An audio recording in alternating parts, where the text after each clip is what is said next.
Module 7, Introduction to Interpreting the Law.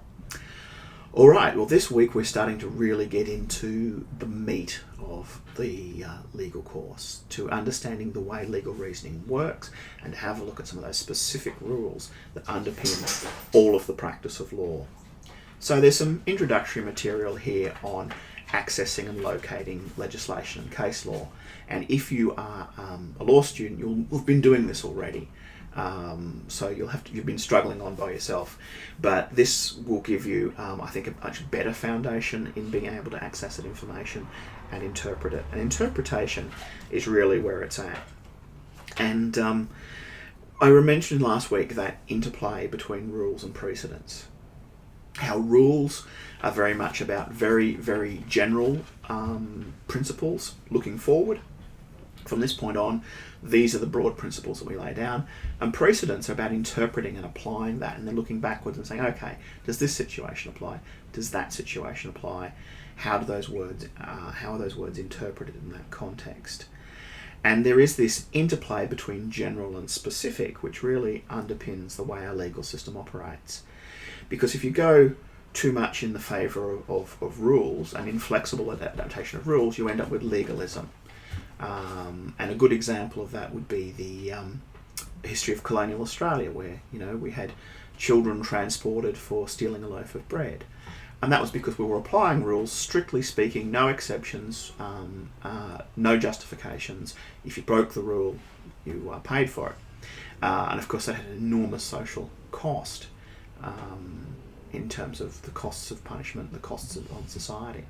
At the other extreme, of course, you've got a very flexible interpretation of the law, and that's just as bad, because you end up with no sense of certainty going forward. You have no idea what decision a decision maker is going to make, if they are going to apply this precedent or that precedent, or they can make up their own precedent. So there's a tension between those two principles that's very, very important to understanding how law works. Now, this is discussed this week in the text when we look at the three important rules when we look at interpreting legislation, or the three rules of statutory interpretation. That's the literal rule, the contextual rule, and the purposive rule. Now, these are designed and have evolved out of legal process around legislation, but the ideas and the principles apply to all kinds of law. And in fact, the textbook looks at contracts and looking at applying the same rules to contracts. So it's important you spend some time looking at these quite specifically and have a think about them and try to apply them for yourself. One of the clear examples, I think, of where these become very important is when time has elapsed, and we see the debates in relation to the United States Bill of Rights and the right to bear arms, and discussions about, well, is the right as drafted 200 years ago still relevant now, with the changes in society, the changes in technology, and the changes in lethality of weapons? So we see clear examples of that operating when there's been a huge amount of social change.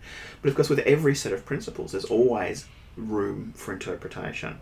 So make sure you have those three rules down pat, you understand them, you know where you're going with those, because those are going to underpin a lot of what you do throughout the rest of your legal studies.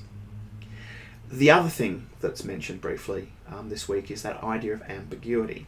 And a lot of people, particularly lay people, say, why can't the law just be more certain? Why can't we just lay down one set of rules and we just apply them as they are? Well, of course, the problem with that is again, legalism. And historically, there's never been a situation where strict application of laws has worked.